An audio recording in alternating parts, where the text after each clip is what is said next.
السلام علیکم ورحمۃ اللہ وبرکاتہ۔ محترم دینی بھائیوں اور بہنوں اور عزیز طالبات، بسم اللہ الرحمن الرحیم وبہ نستعین۔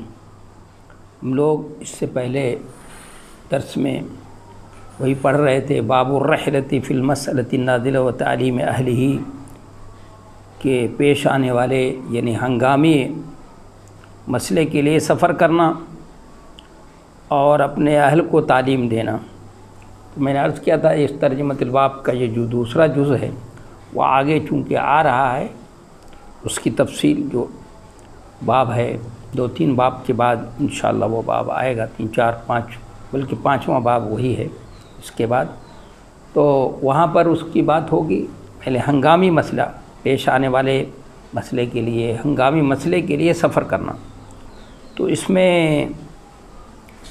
عقبہ ابن حارث رضی اللہ تعالیٰ عنہ کا واقعہ نقل کیا ہے، اس کی وضاحت ہو رہی تھی، تک وقت ہو گیا تھا، میں نے بیچ میں بات چھوڑ دی، کیونکہ یہ چاہتے ہیں کہ آدھے گھنٹے کا یہ درس ہو اور لوگوں کے لیے پریشانی نہ ہو۔ تو یہ ان کی شادی ہوئی تھی ابو ایہاب ابن عزیز کی بیٹی سے، اس کا وہ نیہ نام تھا۔ جب شادی ہو گئی تو ایک خاتون آئی، انہوں نے کہا کہ میں نے عقبہ کو اور جو بیوی جن سے شادی انہوں نے کی ہے ان دونوں کو دودھ پلایا ہے، یعنی دونوں آپس میں رضاعی بھائی بہن ہیں۔ تو حضرت عقبہ ابن حارث رضی اللہ تعالیٰ عنہ نے اپنی ناراضگی کا اظہار کیا اور بتایا کہ بھائی آپ نے تو ہمیں پہلے بھی نہیں بتایا، اور یہ رشتہ ہمیں طے تھا، اس میں اس وقت نہیں بتایا، پھر رشتہ ہو گیا اس کے بعد آپ بتا رہی ہیں۔ بہر صورت ان کے دل میں خدشہ پیدا ہوا، اندیشہ ہوا کہ بھائی یہ کہہ رہی ہیں، ہو سکتا ہے یہ حقیقت ہو، ہم دونوں آپس میں رضاعی بھائی بہن ہیں، تو ہمارے لیے رشتہ کرنا تو صحیح نہیں ہے، اس لیے کہ رضاعی بھائی بہن سے رشتہ نہیں ہوتا ہے، تو ہو سکتا ہے یہ حقیقت ہو۔ تو اس مسئلے میں معلوم کرتے ہیں نبی صلی اللہ علیہ وسلم سے، چونکہ مکے میں کوئی اس طرح کا نہیں تھا کہ جو اس ہنگامی مسئلے کا جواب ان کو دے سکے۔ تو انہوں نے سفر کیا، اور مکے سے مدینہ کا سفر جو ہے یہ 410 کلومیٹر ہے، تقریباً 200 میل کا سفر ہے، ایک ہفتوں کا سفر ہے۔ یہ سفر کیا اور سفر کرنے کے بعد نبی علیہ الصلوۃ والسلام کے پاس پہنچ گئے اور اپنا مدعا پیش کیا، بتایا کہ ایسا ایسا ہوا ہے، صورتحال یہ ہے۔ تو رسول اللہ صلی اللہ علیہ وسلم فرمایا کیف وقد قیل، کیف وقد قیل، یعنی تو آپ نے فرمایا کہ تم کیسے اس عورت کو رکھ سکتے ہو جب کہ اس کے بارے میں ایسی بات کہی جا چکی ہے، یعنی جب ایسی بات کہی جا چکی ہے، وہ کہہ رہی ہے، خاتون کہہ رہی ہے کہ میں نے بھی اس کو بھی دودھ پلایا ہے، اس کو بھی، دونوں رضاعی بھائی بہن ہیں، جب یہ بات کہہ دی گئی، اور ظاہر ہے تمہارے دل میں اس کا اندیشہ خدشہ پیدا ہوا، تمہارے دل میں یہ خیال ہوا کہ ہو سکتا ہے ہم دونوں رضاعی بھائی بہن ہوں، اس لیے تم نے اتنا لمبا سفر بھی کیا ہے، تو اب تم اس کو کیسے رکھ سکتے ہو؟ اس لیے ایک کام کرو کہ ان کو الگ کر دو اور تم کسی دوسرے اور خاتون سے شادی کر لو، ان کی دوسری جگہ۔ چنانچہ انہوں نے وقت قیل ففارقہ عقبہ، تو عقبہ نے ان سے علیحدگی اختیار کر لی، چنانچہ عقبہ نے ان کو چھوڑ دیا اور اس عورت نے دوسرے آدمی سے شادی کر لی۔ اس سے فقہاء نے استنباط کیا ہے کہ عورتوں کا مسئلہ ہو تو اس میں صرف جہاں عورتوں کی گواہی مانی جاتی ہے، جیسے رضاعت کا مسئلہ ہے وہ عورتوں ہی سے متعلق ہے، تو وہاں ایک خاتون کی گواہی بھی مانی جا سکتی ہے۔ ایک اگر خاتون سچی ہے، سچی کی مومنہ ہے، امانت دار ہے، دیانت دار ہے، تو اس کی بات بھی مان لی جائے گی۔ جیسا کہ یہاں پر نبی علیہ الصلوۃ والسلام نے اس ایک خاتون کی گواہی کو اور اس کو کہنے کو آپ نے مان لیا۔ اس لیے کچھ فقہاء کے یہاں جو اہل ظاہر ہیں، جیسے امام احمد بن حنبل اور اہل ظاہر کے یہاں ایک عورت کی گواہی بھی مان لی جائے گی، جبکہ گواہی کا کورس جو ہے 2 مرد ہے، کسی بھی چیز کے اندر گواہی 2 مرد کی ہوگی، یا 2 مرد نہیں ہے تو کم از کم 1 مرد اور 2 عورتیں ہوں، اور اگر 1 مرد 1 عورت ہے تو نصف گواہی مانی جاتی ہے نکاح کے اندر۔ جیسے اس نکاح کو حضرت عمر بن خطاب رضی اللہ تعالیٰ عنہ نکاح سر کہا ہے کہ جس میں 1 مرد ہو اور 1 ہی عورت ہو، گواہی ہو گئی تو اس کو نکاح سر کہا ہے انہوں نے، اور کہا ہے کہ اس نکاح کو مانا نہیں جائے گا، اگر کوئی آگے بڑھے گا اور میاں بیوی کے تعلقات ہوں گے تو اس کو کوڑے لگائے جائیں گے، اس کو نہیں تسلیم کیا ہے۔ تو اس لیے بعد لوگوں کے نزدیک 2 مرد چونکہ عورتوں سے متعلق ہے تو کم از کم 2 عورتیں ہوں، 2 عورتوں کی گواہی ہو، اور بعض لوگوں کے بعض فقہا کے نزدیک تو چونکہ 1 مرد کے برابر 2 عورتوں کی گواہی ہوتی ہے، 2 عورتیں 1 مرد کے برابر ہوتی ہیں، تو اس لیے ان کے نزدیک تو 4 عورتوں کی گواہی ضروری ہے۔ لیکن چونکہ یہاں یہ حدیث ہمارے سامنے موجود ہے، اس میں یہ ہے کہ نبی علیہ الصلاۃ والسلام نے 1 ہی خاتون کی اس کو تسلیم کیا ہے، مان لیا ہے، تو اس لیے ایک بھی سچی پکی مومنہ ہو اور سچ بولتی ہو، امانت دار ہو، دیانت دار خاتون ہو، اگر وہ گواہی دیتی ہے تو اس کی گواہی مان لی جائے گی۔ تو امام بخاری رحمۃ اللہ علیہ کا جو مدعا تھا وہ مدعا یہ کہ کوئی ہنگامی مسئلہ آ گیا، تو ہنگامی مسئلہ عقبہ بن حارث کے سامنے ہنگامی مسئلہ ہے، مکے میں تھے، یہ ہنگامی مسئلہ ایک پیش آ گیا۔ اب اس مسئلے کا جواب ان کو وہاں پر نہیں معلوم تھا، کوئی ایسا شخص نہیں تھا جو اس مسئلے کا جواب ان کو بتاتا، تو انہوں نے اپنے اجتہاد سے یا اپنے عقل سے کام نہیں لیا، یہ نہیں کہ خود قرآن و حدیث کی روشنی میں سمجھیں اور اس کا حل نکالیں، بلکہ انہوں نے اس کا حل معلوم کرنے کے لیے مکے سے مدینے کا سفر کیا، اور وہ سمجھ نبی صلی اللہ علیہ وسلم موجود ہیں، چلتے ہیں اس کا حل معلوم کرتے ہیں، آپ کے پاس آئے اور آپ صلی اللہ علیہ وسلم نے ان کو حل بتا دیا۔ امام بخاری رحمۃ اللہ علیہ کا یہی مدعا ہے، یہی ترجمۃ الباب قائم کرنے کا مقصد تھا کہ کوئی ہنگامی مسئلہ اگر کسی کو پیش آ جائے، کسی شہر میں، کسی بستی کے اندر، کسی گاؤں میں، کسی قصبے کے اندر کوئی ہنگامی مسئلہ پیش آ گیا، اور اس ہنگامی مسئلے کا حل اس قصبے کے اندر، اس شہر کے اندر کوئی نہ بتا سکتا ہو، اس کا حل اسلام اور دین اور شریعت کی روشنی میں صحیح نہ بتانے والا کوئی موجود ہو، تو وہ اپنے اجتہاد پہ اپنی عقل سے کام نہ لے، بلکہ کسی اور شہر میں جہاں پر اس کے مسئلے دین و شریعت کو جاننے والے ہوں، دین کو سمجھنے والے ہوں، جن کے اندر دین کی گہرائی اور گہرائی ہو،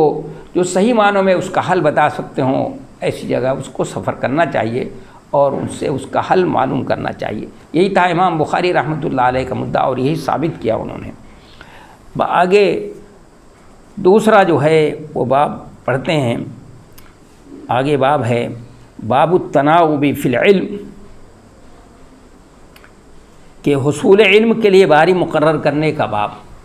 باب التناوب فی العلم۔ بہ قال حدثنا ابو الیمان اخبرنا شعیب عن الزہری قال ابو عبد اللہ وقال ابن وہب اخبرنا یونس عن ابن شہاب عن عبید اللہ ابن عبد اللہ ابن ابی ثور عن عبد اللہ ابن عباس عن عمر قال كنت انا وجار لی من الانصار فی بنی امیۃ بن زید وهي من اوائل المدینہ وكنا نتناوب النزول على رسول الله صلى الله عليه وسلم ينزل يوما وأنزل يوما فإذا نزلت جئته بخبر ذلك اليوم من الوحي وغيره وإذا نزل فعل مثل ذلك فنزل صاحبي الأنصاري يوم نوبته فضرب بابي ضربا شديدا فقال أثم هو ففزعت فخرجت إليه فقال قد حدث أمر عظيم قال فدخلت على حفصة فإذا هي تبكي فقلت طلقكن رسول الله صلى الله عليه وسلم قالت لا أدري ثم دخلت على النبي صلى الله عليه وسلم فقلت وأنا قائم أطلقت نساءك قال لا فقلت الله أكبر۔ یہ ترجمۃ الباب ہے، اور اس کے اندر یہ حدیث امام بخاری رحمۃ اللہ علیہ نے نقل کی ہے۔ تو اس ترجمۃ الباب کا مقصد کیا ہے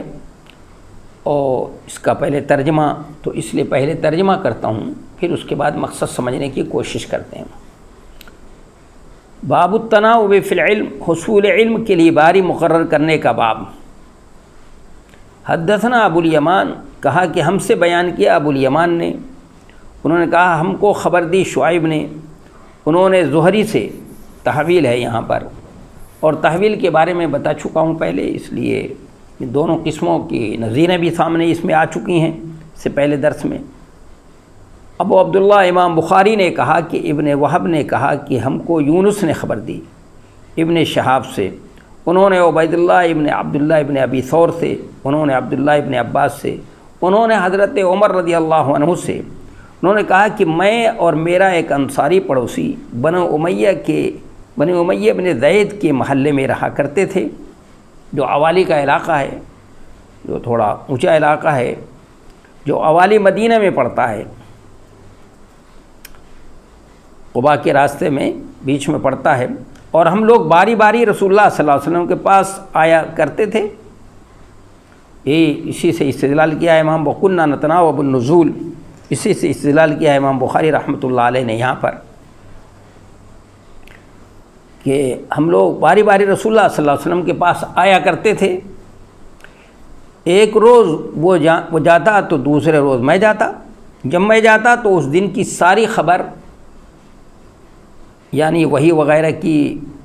میں اس کو بتا دیتا، اور جس دن وہ جاتا تو وہ بھی میری ہی طرح کرتا۔ ایک مرتبہ وہ انصاری اپنی باری کے دن گیا، جب آیا تو میرا دروازہ زور زور سے پیٹا اس نے اور کہا کیا وہ عمر ہیں؟ میں گھبرا کر باہر نکلا تو اس نے کہا آج بہت بڑی بات ہو گئی ہے، نبی صلی اللہ علیہ وسلم نے اپنی بیویوں کو طلاق دے دی۔ حضرت عمر کہتے ہیں کہ میں اپنی بیٹی حفصہ کے پاس گیا، دیکھا تو وہ رو رہی تھیں، میں نے کہا کیا رسول اللہ صلی اللہ علیہ وسلم نے تم لوگوں کو طلاق دے دی ہے؟ حفصہ نے کہا میں نہیں جانتی۔ اس کے بعد میں رسول اللہ صلی اللہ علیہ وسلم کے پاس گیا اور کھڑے ہی کھڑے میں نے عرض کیا کیا آپ صلی اللہ علیہ وسلم نے اپنی بیویوں کو طلاق دے دی ہے؟ آپ نے فرمایا نہیں۔ بے ساختہ میری زبان سے نکلا اللہ اکبر، بلند آواز سے انہوں نے اللہ اکبر کہا۔ یہ ترجمۃ الباب ہے اور اس کے ضمن میں یہ حدیث نقل کی ہے امام بخاری رحمۃ اللہ علیہ نے۔ امام بخاری رحمۃ اللہ علیہ یہ ترجمۃ الباب قائم کر کے ہم کو یہ بتانا چاہتے ہیں، ایک شخص ہے، اس کے اوپر ذمہ داریاں ہیں، کمانے کی، بیوی بچوں کے نان و نفقے کی ذمہ داری ہے، اس کے پاس کھیتی باڑی ہے، روزانہ علم حاصل کرنے کے لیے علمی مجلس میں نہیں شریک ہو سکتا، تو وہ اگر اپنے پڑوسی کے ساتھ اس طرح کر لے کہ مثلا باری مقرر کر لے کہ بھائی تم ایک دن جاؤ علمی مجلس میں شریک ہو جاؤ، جو وہاں پر جو کچھ بھی ہو مجھے آ کر بتا دو، اور دوسرے دن میں شریک ہو جاؤں درس میں، اور جو کچھ وہاں پر وہی آئے یا جو کچھ بھی درس ہو تو میں آ کر جو نصیحت فرمائے آپ صلی اللہ علیہ وسلم میں آ کر بتا دوں، یا کہیں پر بھی کوئی درس، مثلا ذمہ داری ہے اس کے اوپر، بیوی بچوں کی ذمہ داری ہے، بال بچوں کی ذمہ داری ہے، چونکہ نان و نفقے کی ذمہ داری شوہر کے اوپر ہوتی ہے، اس کو کمانا بھی ہے، اس کے کھیت ہے، باغ ہیں، اس میں کام ہے، اس کو روزانہ درس میں نہیں شریک ہو سکتا، تو اپنے پڑوسی کے ساتھ اگر وہ اس طرح کر لے، باری مقرر کر لے کہ دونوں ایک دوسرے کے ساتھ اس طرح تعاون کریں کہ ایک دن اس کی باری ہو، دوسرے دن اس کی باری ہو، اور اس دن ایک دن وہ درس میں شریک ہو جائے، جو کچھ درس میں ہو وہ آ کر بتا دے اپنے ساتھی کو، دوسرے دن وہ دوسرا ساتھی شریک ہو جائے تو اس طرح آ کر بتا دیں، تو یہ صحیح ہے۔ یعنی یہ نہیں کرنا چاہیے کہ ذمہ داری آ گئی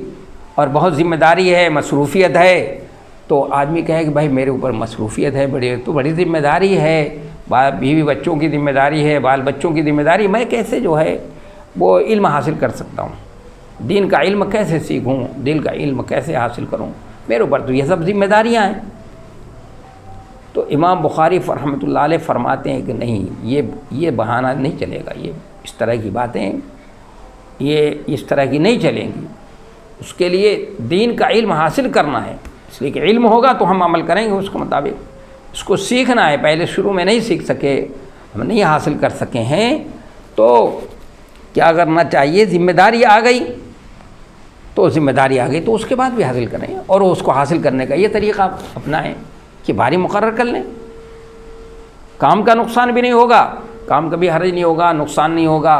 اور یہ ایک ساتھ ساتھ علم بھی حاصل ہو جائے گا. یا یہ بھی کیا جا سکتا ہے کہ کچھ تھوڑا وقت جو ہے اس میں سے اپنے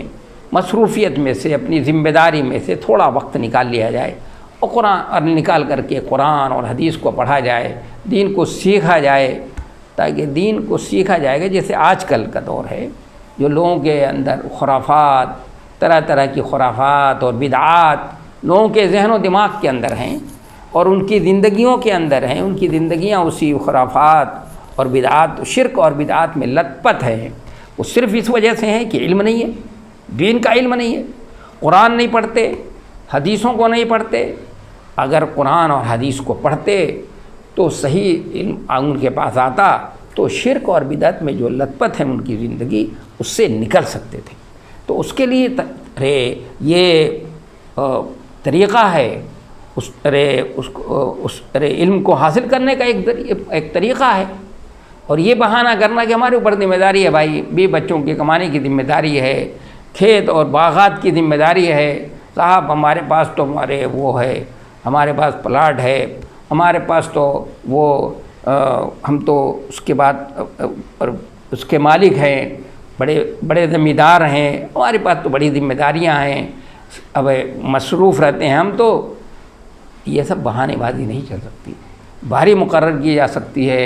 اس میں سے اس مصروفیت میں سے تھوڑا وقت نکالا جا سکتا ہے دین کو سیکھنے کے لیے اور دین کو معلوم کرنے کے لیے، تاکہ اس کے مطابق عمل کیا جائے اور روشنی میں رہتے ہوئے عمل کیا جائے. اور یہ دین ہمارے زندگیوں میں جو خرافات ہیں، شرک اور بدعات ہیں، وہ صرف جہالت کی وجہ سے ہے، نادانی اور ناواقفیت کی وجہ سے ہے. اگر ہمارے دل میں ہمارے اندر اگر علم کی روشنی آ جائے، علم کی روشنی ہوگی تو اس روشنی میں ہم بھٹک نہیں سکتے. پھر ہمارے زندگیوں سے یہ خرافات اور شرک و بدعات نکل سکتی ہیں. یہ باب قائم کر کے گویا امام بخاری رحمۃ اللہ علیہ نے بڑی اہم رہنمائی کی ہماری طرف. اس میں نظیر پیش کیے، انہوں نے قرن اول کی نظیر پیش کیے. اس سے امام بخاری رحمۃ اللہ علیہ کی ذہانت کا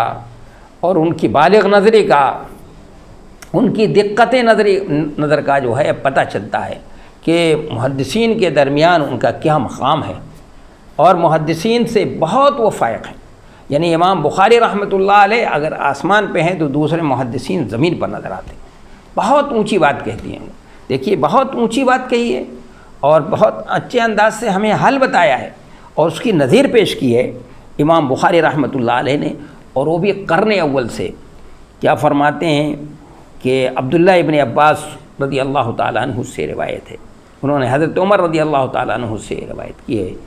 کہ انہوں نے کہا کہ حضرت عمر رضی اللہ تعالیٰ عنہ نے کہا کہ میں اور میرا ایک انصاری پڑوسی جو ہے بنی امیہ ابن زید کے محلے میں رہا کرتے تھے. یہ جو حضرت عمر فاروق رضی اللہ تعالیٰ عنہ کے جو پڑوسی تھے، جو ان کے ساتھ رہا کرتے تھے، پڑوسی ان کا عثمان ابن مالک نام تھا. یہ قبیل انصار سے ان کا تعلق ہے، انصاری صحابی ہیں. اور بنی امیہ ابن زید کے محلے میں، یعنی جو اوالی مدینہ میں پڑتا ہے، جو تھوڑا اونچائی پر ہے یہ محلہ، اور قبا جاتے وقت راستے میں یہ محلہ پڑتا ہے، وہاں پر رہتے تھے. کھیتی باڑی تھی، کھجور کے باغات تھے ان کے بھی، وہ بھی اپنے کھیتی باڑی میں وہ بھی مصروف رہتے تھے. یہ بھی مصروفیت ان کی. روزانہ نبی علیہ الصلاۃ والسلام کی مجلس میں نہیں شریک ہوتے تھے. تو یہ اس کو حضرت عمر فاروق رضی اللہ تعالیٰ عنہ نے اس کو سمجھا کہ یہ تو بہت بڑی محرومی کی بات ہے کہ نبی صلی اللہ علیہ وسلم کی علمی مجلس ہو اور ہم اس میں شریک نہ ہو سکیں روزانہ. تو کیوں نہ ہم اس کا حل کوئی نکال لیں. تو اس کا حل نکالا انہوں نے. وہ کہتے ہیں کہ کہ میں اور میرا ایک پڑوسی تھا جن کا نام عتبان ابن مالک ہے، ہم لوگ دونوں ایک ہی محلے میں رہتے تھے، بنی امیہ ابن زید کے محلے میں، یعنی جو اوالی کا محلہ ہے۔ تو ہم باری باری رسول اللہ صلی اللہ علیہ وسلم کے پاس آتے تھے، ایک دن وہ آتے تھے اور ایک دن میں آتا تھا۔ چونکہ اوپر کا علاقہ تھا، اونچائی تھوڑی تھی، مسجد نبوی سے وہ علاقہ تھوڑا اونچائی پڑتا تھا، اس لیے ینزلوں کا لفظ جو ہے انہوں نے اترنے کے لیے کا لفظ استعمال کیا، نزول کا لفظ استعمال کیا ہے انہوں نے، کیونکہ وہ اونچائی نشب میں نہیں، مسجد نبوی نشب میں، وہ اونچائی پر وہ علاقہ اونچا تھا، اس لیے نزلہ کا لفظ استعمال کیا ہے اس حدیث کے اندر، کہ ایک دن وہ آتے تھے اور ایک دن میں آتا تھا۔ تو جب میں آتا تو اس دن جو کچھ بھی ہوتا، جو بھی وحی آتی، جبریل امین جو وحی لے کر آتے، یا اس کے علاوہ جو نبی علیہ الصلاۃ والسلام نصیحت فرماتے تھے، وہ آ کر اپنے پڑوسی انصاری بھائی کو بتا دیتا تھا میں، اور جب وہ جاتا تھا تو وہ بھی آ کر کے مجھے بتا دیتا تھا، اسی طرح کرتا تھا، اس طرح معاملہ چل رہا تھا۔ تو ایک دن اس انصاری بھائی کی، میرے ساتھی کی، دوست کی باری تھی، وہ اپنے باری میں گئے تھے، میں اپنے گھر کھیت میں، اپنے کھیت باڑی میں مصروف رہا۔ رات کو وہ عشاء کے بعد واپس آئے، آتے ہی انہوں نے میرے دروازے کو بہت زوروں سے دھڑ دھڑ دھڑ دھڑ، بہت یعنی جیسے اچانک کوئی آ جائے، اور آ کر دروازہ جو ہے پیٹنا شروع کر دیا انہوں نے، اور یہ پوچھ رہے ہیں کہ کیا عمر موجود ہیں گھر میں؟ میں گھبرایا، اس لیے کہ ان دنوں یہ خبر بھی تھی کہ روم والے جو ہے مدینے پر حملہ کرنے والے ہیں۔ تو میں نے سمجھا کہ ایسا محسوس ہوتا ہے کہ روم والوں نے مدینے پر حملہ کر دیا ہے، روم والوں نے مدینے پر حملہ کیا ہے۔ تو میں گھبرایا، تو گھبرا کر نکلا میں، اور میں نے پوچھا کہ بات کیا ہے، کیا رومیوں نے حملہ کر دیا ہے؟ تو انہوں نے کہا نہیں نہیں، اس سے بڑی بات ہوئی ہے، بہت بڑی بات ہو گئی ہے۔ کہتے کیا؟ کہا کہ نبی علیہ الصلاۃ والسلام نے اپنی بیویوں کو طلاق دے دی ہے، اور یہ خبر پورے مدینے میں پھیل چکی ہے۔ حضرت عمر فاروق رضی اللہ عنہ کے لیے یہ خبر بہت عظیم تھی، بہت بڑی تھی، کیونکہ آپ کی بیٹی حضرت حفصہ بھی آپ کے نکاح میں تھی، آپ صلی اللہ علیہ وسلم کے نکاح میں تھی۔ اب رات اس حدیث میں تو نہیں ہے وضاحت، دوسری جگہ پر تفصیل ہے موجود، کہ جیسے اور تیسے انہوں نے رات گزاری، اور صبح فجر میں سویرے پہنچے، نماز میں شریک ہوئے، فجر کی نماز پڑھ لی، اور فجر کی نماز پڑھنے کے بعد حضرت حفصہ رضی اللہ تعالی عنہا کے پاس گئے، تو دیکھا کہ وہ رو رہی ہیں۔ ان سے پوچھا کیا بھائی نبی علیہ الصلاۃ والسلام نے تم سب کو طلاق دے دی؟ انہوں نے کہا میں نہیں جانتی، مجھے نہیں معلوم کہ طلاق دی ہے یا نہیں دی ہے، کیا بات ہے۔ تو نبی علیہ الصلاۃ والسلام کے جو تھوڑا وہ، چونکہ آپ کا مکان وہی کھجور کے تنوں اور بنا ہوا تھا، تو 2 منزلہ بنا ہوا تھا، اس 2 منزلے پر تھے آپ صلی اللہ علیہ وسلم، اوپر کی منزل میں تھے۔ تو حضرت عمر فاروق رضی اللہ عنہ نے نیچے سے اجازت طلب کی کہ عمر ہیں، اجازت چاہتے، اجازت نہیں ملی، دوبارہ اجازت چاہی، نہیں اجازت نہیں ملی، سہبارہ انہوں نے کہا، اس میں یہاں تفصیل نہیں ہے، دوسری جگہ یہ تفصیل موجود ہے کہ انہوں نے کہا سہبارہ کہ حفصہ کی سفارش کرنے کے لیے نہیں آیا ہوں، اگر اجازت ہوگی تو سر قلم کر دوں گا، میں تو آپ سے یہ معلوم کرنے آیا ہوں، کہ خبر جو مدینے میں پھیلی ہے وہی معلوم کرنے آیا ہوں۔ تو اجازت ہوئی کہ آنے دو، کہہ دو کہ آ جائے۔ گئے تو جا کر پوچھا کہ کیا آپ نے اپنی بیویوں کو طلاق دے دی؟ مدینے کے اندر تو یہ خبر پھیلی ہوئی ہے۔ تو آپ نے فرمایا نہیں نہیں نہیں، میں نے طلاق نہیں دی ہے، ہیلا کا واقعہ تھا یہ، ہیلا کا۔ تو کہتے ہیں بے ساختہ میری زبان سے نکلا اللہ اکبر، اللہ بہت بڑا ہے، پورے مدینے میں اس کی آواز پھیل گئی، چونکہ حضرت عمر فاروق رضی اللہ تعالیٰ عنہ کی آواز بہت بلند آواز انسان تھے یہ، اور رحیم شہیم بھی تھے، بلند آواز بھی تھی ان کی، بہت بے ساختہ انہوں نے اللہ اکبر کہا، اپنی خوشی کا اظہار کیا کہ اللہ کا فضل و کرم ہے کہ طلاق نہیں دیا اپنے۔ یہ تو امام بخاری رحمۃ اللہ علیہ نے یہ نظیر پیش کی ہمارے سامنے کہ دیکھیے حضرت عمر فاروق رضی اللہ تعالیٰ عنہ نے اپنے انصاری بھائی کے ساتھ، ساتھیوں کے ساتھ یہ باری مقرر کر لی تھی کہ ایک دن وہ جاتے تھے اور دوسرے دن وہ جاتے تھے۔ تو اگر کوئی کسی کو مصروفیت ہے، کسی کے اوپر ذمہ داری زیادہ ہے، ذمہ داری آ چکی، بچپن میں وہ علم نہیں حاصل کر سکا ہے، دین کا علم نہیں حاصل کیا، دین نہیں سمجھ سکا تھا، تو اب اس کو موقع ملا ہے، تو اگر ذمہ داری آ چکی ہے تو اس ذمہ داری میں سے کچھ ٹائم نکال کر کے وہ علم حاصل کرے، یا ایسا کر لے، باری مقرر کر لے، اپنے کسی ساتھی سے باری مقرر کر لے کہ ایک دن وہ درس میں شریک ہو، دوسرے دن وہ شریک ہو جائے، اور دونوں ایک دوسرے کو تعاون کریں، ایک دوسرے کو بتا دیں۔ اس طرح سے یعنی دین کا علم بھی حاصل ہو جائے گا، اپنا کام بھی ہو جائے گا۔ یہ حل نکالا ہے امام بخاری رحمۃ اللہ علیہ نے، اور اس کی نظیر پیش کر دی ہمارے سامنے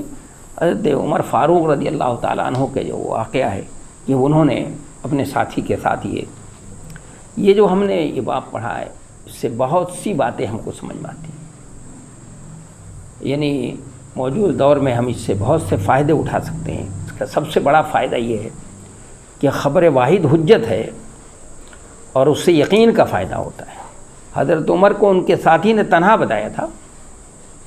ساتھی نے بتایا، ان کی بات پر یقین کر لیا انہوں نے، اور یقین کرنے کے بعد وہ آگے۔ اس سے ایک بات یہ سمجھ میں آئی، فائدہ یہ حاصل ہوا۔ دوسرا فائدہ یہ حاصل ہوا کہ طالب علم حصول علم کے ساتھ کسب معاش بھی کر سکتا ہے۔ یعنی یہ کوئی کہے کہ بھائی علم حاصل کر رہا ہے، اس کے ساتھ ساتھ کسب معاش کیسے کر سکتا ہے؟ تو کہتے ہیں نہیں، طالب علم جو ہے حصول علم کے ساتھ کسب معاش بھی کر سکتا ہے۔ صحابہ اکرام آپ کے طلبہ تھے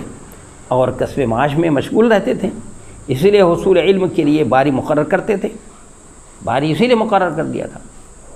صحابہ اکرام اس طرح کرتے تھے۔ تیسرا فائدہ اس سے یہ کہ بیٹی کی طرف سے باپ کو غافل نہیں رہنا چاہیے۔ دیکھیے حضرت عمر رضی اللہ تعالیٰ عنہ فجر کی نماز پڑھ کر فوراً اپنی بیٹی حفصہ کے پاس پہنچے، تو بیٹی سے غافل نہیں رہنا چاہیے، غافل نہیں ہے حضرت عمر فاروق رضی اللہ تعالیٰ عنہ، اپنی بیٹی کی فکر کی، فوراً پہنچے اور معلوم کیا۔ چوتھی بات یہ کہ حصول علم کے لیے باری مقرر کرنا جائز ہے۔ دیکھیے باری مقرر کی انہوں نے، اس سے یہ پتہ چلا، ایک گویا حل بتا دیا ہے۔ اس دور میں بہت سے لوگ اس طرح کی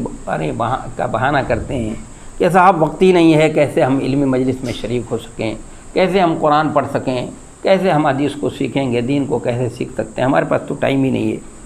تو اس کے لیے حصول علم کے لیے باری مقرر کرنا جائز ہے۔ اور پانچویں بات یہ سمجھ میں آتی ہے کہ سنی ہوئی بات کی معلم اور استاد سے تحقیق کی جا سکتی ہے۔ بات سن لیے، کیونکہ ان کے انصاری بھائی نے آ کر بتایا تھا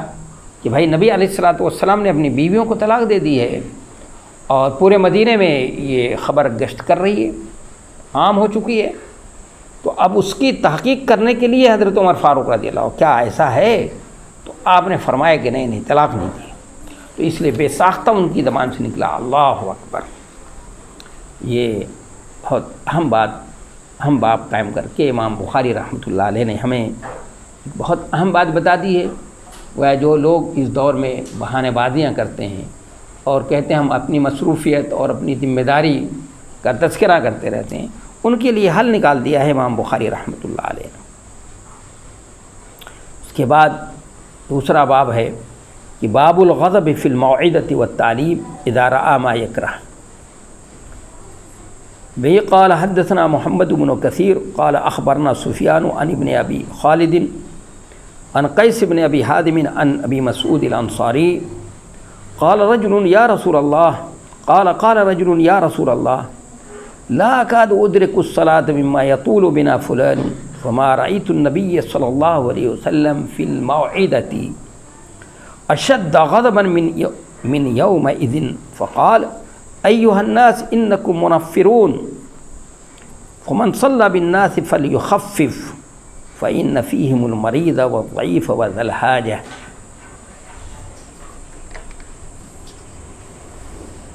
به قال حدثنا عبد الله بن محمد قال حدثنا أبو عامر قال حدثنا سليمان بن بلال يعني المديني عن ربيعة بن أبي عبد الرحمن عن يزيد مولى المنبعث عن زيد بن خالد الجهني أن النبي صلى الله عليه وسلم سأله رجل عن اللقطة فقال أعرف وقاعها أو قال وقاعها وإفاصها ثم أعرفها سنة ثم استمتع بها فإن جاء ربها فأدها إليه. قال فضالة الإبل فغضب حتى احمرت وجنتاه أو قال احمر وجهه فقال وما لك ولها معها سقاؤها وحذاؤها ترد الماء وترعى الشجر فذرها حتى يلقاها ربها. فقال فضالة الغنم قال لك أو لأخيك أو للذئب. بہی قال 3 روایتیں نقل کی ہیں امام بخاری رحمۃ اللہ علیہ نے اس باب کے اندر. بہی قال حدثنا محمد بن علا قال حدثنا ابو اسامہ عن برید عن ابی بردة عن ابی موسیٰ قال سئل النبی صلی اللہ علیہ وسلم عن اشیاء کرہها فلما اکثر علیہ غضب ثم قال للناس سلونی اما شئتم قال رجل من ابی قال ابوک حذافہ وقام آخر فقال من ابی یا رسول اللہ وقال ابوک سالم مولا شیبہ فلما رعا عمر ما فی وجهه قال یا رسول اللہ انا نتوب الى اللہ عز وجل. یہ ترجمۃ الباب ہے اور اس میں یہ 3 حدیثیں امام بخاری رحمۃ اللہ علیہ نے نقل کی ہیں. پہلے اس کا ترجمہ کرتا ہوں پھر اس کو سمجھانے کی پھر اس کی تشریح تھوڑی سی تشریح ہوگی. یہ باب الغضب فی الموعظۃ والتعلیم اذا رأى ما یکرہ. یہ باب دوران تعلیم اور وعظ جب کوئی غلط چیز نظر آئے تو اس پر غصہ کیا جا سکتا ہے. یعنی دوران تعلیم اور وعظ جب کوئی غلط چیز نظر آئے تو اس پر غصہ کیا جا سکتا ہے. کہا کہ ہم سے بیان کیا محمد ابن کثیر نے, انہوں نے کہا ہم کو خبر دی سفیان نے, انہوں نے اسماعیل ابن ابی خالد سے, انہوں نے قیس ابن ابی حازم سے, انہوں نے ابو مسعود انصاری سے, انہوں نے کہا کہ میں ایک شخص سے انہوں نے کہا کہ ایک شخص نے عرض کیا کہ اے اللہ کے رسول صلی اللہ علیہ وسلم جماعت سے پڑھنا تو میرے لیے ممکن نہیں ہے, اس لیے کہ فلاں یعنی معاذ ابن جبل جو آپ کے نائب امام تھے صاحب ہم کو بڑی لمبی نماز پڑھاتے ہیں. ابو مسعود انصاری رضی اللہ عنہ کہتے ہیں کہ اس دن رسول اللہ صلی اللہ علیہ وسلم جتنا زیادہ غصہ ہوئے اس سے زیادہ کسی دن وعد میں میں نے رسول اللہ صلی اللہ علیہ وسلم کو غصہ ہوتے نہیں دیکھا. چنانچہ آپ نے فرمایا لوگوں سنو, تم لوگ نفرت دلانے والے ہو گئے ہو. اب جو شخص لوگوں کو نماز پڑھائے تو ہلکی نماز پڑھائے, اس لیے کہ ان میں بیمار, کمزور اور ضرورت مند سبھی ہوتے ہیں. دوسری آیت میں الفاظ یہ ہیں, دوسری روایت ہمارے سامنے جو نقل کی ہے, کہا کہ ہم سے بیان کیا کہ عبداللہ ابن محمد نے, انہوں نے کہا کہ ہم سے بیان کیا ابو عامر نے, انہوں نے کہا ہم سے بیان کیا سلیمان ابن بلال مدینی نے, انہوں نے ربیعہ ابن ابو عبد الرحمن سے, انہوں نے یزید مولا منبعث سے, انہوں نے زید ابن خالد جوہنی سے کہ نبی صلی اللہ علیہ وسلم سے ایک شخص نے لقطہ کے بارے میں سوال کیا. آپ نے فرمایا اس کا بندر, رسی یا یہ کہا کہ اس کا برتن اور اس کی تھیلی پہچان کر رکھو, پھر 1 سال تک اس کا اعلان کراؤ, پھر 1 سال کے بعد خود اس سے فائدہ اٹھاؤ, اس کے بعد اگر اس کا مالک آ جائے تو اس کو اس کے حوالے کر دو. اس نے کہا اچھا گمشدہ اونٹ ملے تو آپ اتنا غصہ ہوئے کہ آپ کے دونوں رخسار لال ہو گئے، یہ کہا کہ آپ کا چہرہ لال ہو گیا۔ پھر آپ نے فرمایا تم کو اونٹ سے کیا مطلب؟ اس کے ساتھ تو اس کی مشک جو ہے، مشک ہے اس کی، اور اس کا موزہ ہے، اور وہ خود پانی کے پاس جا کر پانی پی لیتا ہے، اور درخت کے پتے چر لیتا ہے،